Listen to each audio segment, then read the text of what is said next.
രാവിലെ ഇന്ന് കഴിക്കാൻ വെള്ളപ്പാട്ടം ഉണ്ടാക്കിയത്. അങ്ങനെ വെള്ളപ്പൊക്കെ കഴിച്ച് നേരെ ഹോസ്പിറ്റലിലോട്ടാണ് പോയത്. കാരണം പനിയും അതുപോലെ തന്നെ ജലദോഷം തുമ്മൽ എല്ലാം പിടിച്ചു. നമ്മൾ 2 ദിവസമൊക്കെ നോക്കി, പക്ഷേ എന്നാലും കുറയുന്നുണ്ടായില്ല. അങ്ങനെ ഡോക്ടർ കണ്ടൊക്കെ വന്ന് കഞ്ഞിയൊക്കെ കുടിക്കാമെന്ന് വിചാരിച്ചു. അതിന് ശേഷം മരുന്ന് കഴിക്കാമെന്ന് വിചാരിച്ചതേ ഇറയത്തിരുന്ന് കഞ്ഞിയൊക്കെ കുടിക്കുകയായിരുന്നു കേട്ടോ. ഒന്നും കഴിക്കാൻ തോന്നിയില്ല, കാരണം അത്രയും ടേസ്റ്റൊക്കെ പോയി വയറ്. അങ്ങനെ കുറച്ച് കഴിഞ്ഞപ്പോഴാണ് നമ്മുടെ കുളക്കോഴിക്ക് 2 കുട്ടികളുണ്ടായിട്ടോ. അങ്ങനത്തെ അവർക്കുള്ള ഫുഡ് കഴിക്കാൻ കൊണ്ടുപോകാൻ വേണ്ടിയിട്ടാണ് നമ്മുടെ കുളക്കോഴി വരുന്നത്. ഞങ്ങളവിടെ ചോറ് ഇങ്ങനെ ഒരു പാത്രത്തിലാക്കി വെച്ച് കൊടുത്തിട്ടുണ്ട്. അതും കൊണ്ട് ഓടുന്നതാട്ടോ ഈ കാണുന്നത്. 1-2 എണ്ണം ഉണ്ട്. അപ്പോൾ ഒരാൾ പോയി, അടുത്ത ആൾ ഇപ്പോൾ വരുന്നുണ്ട്. പേടിച്ചാട്ടോ അവർ കഴിക്കുന്നത്. അത് വേഗം കൊക്കിലൊരുക്കി വേഗം കൊണ്ടുപോകും. അപ്പം ഞാൻ സൂം ചെയ്ത് കാണിച്ചു തരാം. നിങ്ങൾക്ക് ചിലപ്പോൾ കാണുള്ളൂ 2 കുട്ടികൾ. ശരിക്കും പറഞ്ഞാൽ ഒരു കോഴിക്കുഞ്ഞിൻ്റെ ഒക്കെ അത്രയും ഉണ്ടാവുള്ളൂ കേട്ടോ. ചെറുപ്പത്തിലൊരു കോഴിക്കുഞ്ഞ് എങ്ങനെ ഉണ്ടാവും അത്രയും വലിപ്പത്തിൽ കുഞ്ഞായിട്ട് നല്ല സോഫ്റ്റ് ആയിരിക്കും കേട്ടോ കാണാൻ തന്നെ. അപ്പോൾ ഞാൻ ഇവരൊക്കെ ഇങ്ങനെ നോക്കി കിടക്കുമ്പോൾ ആ പൊല്ലേരുടെ ഉള്ളിലാട്ടോ ഇവർ താമസിക്കുന്നത്. അങ്ങനത്തെ ഉച്ചയ്ക്ക് മാന്തളായിരുന്നു, അതുപോലെ തന്നെ കറിയും വെച്ചിട്ടുണ്ടായിരുന്നു. അത് കാരണം കുറച്ച് ചോറ് കഴിക്കാൻ പറ്റി. എരിവും ഇതൊന്നും ഇല്ലാണ്ട് ചോറും കഞ്ഞിയും ഒന്നും കഴിക്കാൻ പറ്റുന്നില്ല. അത്രയും വയറ് ടേസ്റ്റൊക്കെ പോയി എന്ന് പറയാം ശരിക്കും.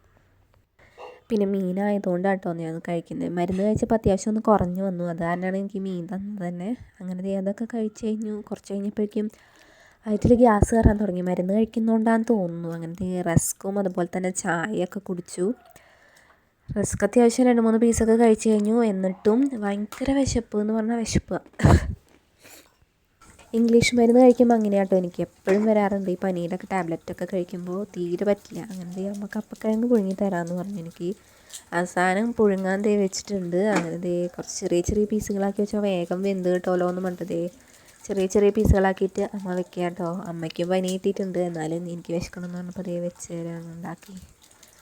അങ്ങനെ അത്യാവശ്യം ചെറിയ പീസുകളാക്കി തന്നെ മുറിച്ച് വെച്ച് അത്യാവശ്യം വേഗം ഒന്ന് വേവിച്ചെടുക്കാമെന്ന് വിചാരിച്ചിട്ടാട്ടോ ഇത്ര ചെറുതാക്കുന്നത്.